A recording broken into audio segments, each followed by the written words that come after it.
ഇപ്പോൾ ആര്യാടൻ ഷൗക്കത്തിന്റെ വീട്ടിൽ നിന്ന് മുഹമ്മദ് അസ്ലമാണ് ചേരുന്നത്. അസ്ലം, രാവിലെ ചെറിയ തരത്തിലുള്ള അനിശ്ചിതാവസ്ഥയും ഒക്കെ നിലനിന്നിരുന്നു. അതിന്റെ ഒരു ആശയക്കുഴപ്പമൊക്കെ അവിടെയും ഉണ്ടായിരുന്നു. ഷൗക്കത്തിന്റെ വീട്ടിലും കാണാമായിരുന്നു. പക്ഷേ ഇപ്പോൾ പ്രവർത്തകർ വലിയ സന്തോഷത്തിലാണ്. ഇനി ഔദ്യോഗിക പ്രഖ്യാപനത്തിനായി കാത്തിരിക്കുകയാണോ ഏവരും?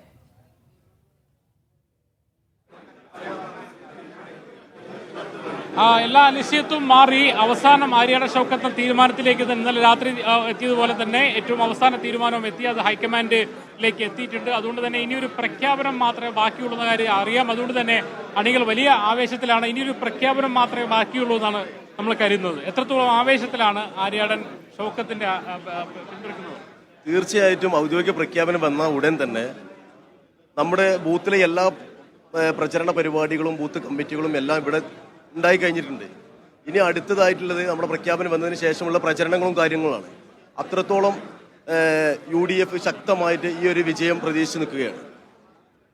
ആര്യാടൻ ഷൗക്കത്ത് ഏറെക്കുറെ ഉറപ്പിച്ച് ഇതിന്റെ പ്രഖ്യാപനം മാത്രമേ ഉള്ളൂ. എത്രത്തോളം ആവേശത്തിലാണ് നിങ്ങൾ? UDFന്റെ സ്ഥാനാർത്ഥിനെ UDFും ഹൈക്കമാൻഡും പ്രഖ്യാപിക്കും. ആര് സ്ഥാനാർത്ഥിയായാലും നിലമ്പൂർ UDF സുരക്ഷിതമായിട്ട് നല്ല ഭൂരിപക്ഷം വിജയിക്കും. അതിന് പുറമെ ഇത് 2026 ഒരു ട്രയലാണ് നിലമ്പൂർ.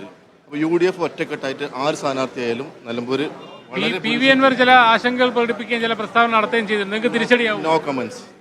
തിരിച്ചടിയാവും? No comments. എങ്ങനെ ആര്യാടൻ ഷൗക്കത്തിന്റെ ഇവിടുത്തെ വളരെയധികം കഴിവുള്ള ഒരു വ്യക്തി തന്നെയാണ് അദ്ദേഹം.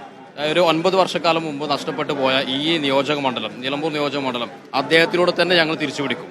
അതുമാത്രമല്ല, ഇത്രയും കാലം അതായത് മുഖ്യമന്ത്രി പിതൃതുല്യനാണെന്ന് പറഞ്ഞ PV അൻവർ ആണ് അദ്ദേഹത്തിന്റെ രാഷ്ട്രീയ പാർട്ടിയിൽ നിന്നും രാജിവെച്ച് പോയത്.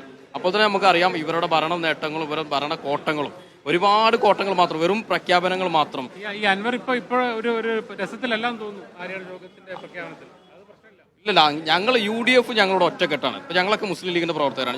ഞങ്ങൾ ആദ്യം തന്നെ ഞങ്ങൾ പ്രവർത്തനം ഇറങ്ങിയിട്ടുണ്ട്. ഇവിടെ കൺവെൻഷനുകൾ നടത്തി, ബോർഡ് എഴുത്തുകൾ നടത്തി. ഞങ്ങൾ സ്ഥാനാർത്ഥിക്ക് ഞങ്ങൾ ഇത് കൊടുത്തിട്ടില്ല. ഞങ്ങൾ UDFന്റെ സ്ഥാനാർത്ഥി ആരാണോ അദ്ദേഹത്തിന് വമ്പിച്ച ഭൂരിപക്ഷം വിജയിപ്പിക്കുക എന്ന് മാത്രമല്ല, നഷ്ടപ്പെട്ടു പോയ നിലമ്പൂർ മുനിസിപ്പാലിറ്റിയും കൂടി അതിന്റെ ഒരു ട്രെയിലും കൂടിയാണ് ഞങ്ങളോട് നടത്തുന്നത്. ഒരു ഗസ്റ്റ് അടിക്ക് എത്ര ഭൂരിപക്ഷം കിട്ടുന്നു? KPCCന്റെ ഭാഗത്തു നിന്ന് നല്ലൊരു തീരുമാനം ഉണ്ടാവും എന്നുള്ളതാണ് ഇവിടെ UDFന്റെ പ്രവർത്തകർ നല്ല പ്രതീക്ഷയോടെ കാത്തിരുന്നത്. ആ തീരുമാനം മിനിറ്റുകൾക്കൊക്കെ അവിടെ വരും. ഇവിടെ UDF സ്ഥാനാർത്ഥിയായിട്ട് ആര്യാടൻ ഷൗക്കത്ത് നിലമ്പൂരിൽ വരും. നിലമ്പൂരിന്റെ ചരിത്രം നിലനിൽക്കണമെങ്കിലും നിലമ്പൂർ എന്താണെന്നുള്ളത് ജനങ്ങൾക്ക് കാണിച്ചു കൊടുക്കണമെങ്കിലും ആര്യാടൻ കുടുംബത്തിൽ തന്നെ ഇവിടെ സ്ഥാനാർത്ഥി വന്ന് MLA ആവണം. ഭൂരിപക്ഷം എന്തായാലും 25,000 വോട്ടിന്റെ രീതിയിൽ ഭൂരിപക്ഷം ഇന്നത്തെ രാഷ്ട്രീയ അവസ്ഥക്ക് അനുസരിച്ച് നിലമ്പൂർ ആര്യാടൻ ഷൗക്കത്ത് സ്ഥാനാർത്ഥിയാണ് കിട്ടുന്നുള്ളത് തന്നെയാണ് ഇവിടെയുള്ള പ്രവർത്തകർ വിശ്വസിക്കുന്നത്.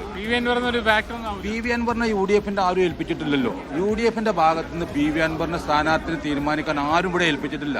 PV അൻവർ വന്ന് കുറെ കാര്യങ്ങൾ, കുറെ സ്ഥാനാർത്ഥികൾ പേര് പറയാന്നല്ലാതെ ഒരു സ്ഥാനാർത്ഥികളും PV അൻവറിന്റെ പറഞ്ഞിട്ട് ഒന്നും സംഭവിച്ചില്ല. മൂപ്പരിങ്ങനെ പറയാന്നല്ല, വേറെ ഒന്നും നടക്കുന്നില്ല ഇവിടെ. ഇത് ഇവിടുത്തെ സ്ഥാനാർത്ഥി ആരാണെന്ന് ഇവിടുത്തെ ജനങ്ങൾ തീരുമാനിച്ചിട്ടുണ്ട്. ആരും അവസാനം വന്ന് കുളം കലക്കിയിട്ട് കാര്യമില്ല. അത് ഉടനെ പ്രഖ്യാപനം വരും. അത് ആര്യാടൻ ഷൗക്കത്ത് തന്നെ സ്ഥാനാർത്ഥി.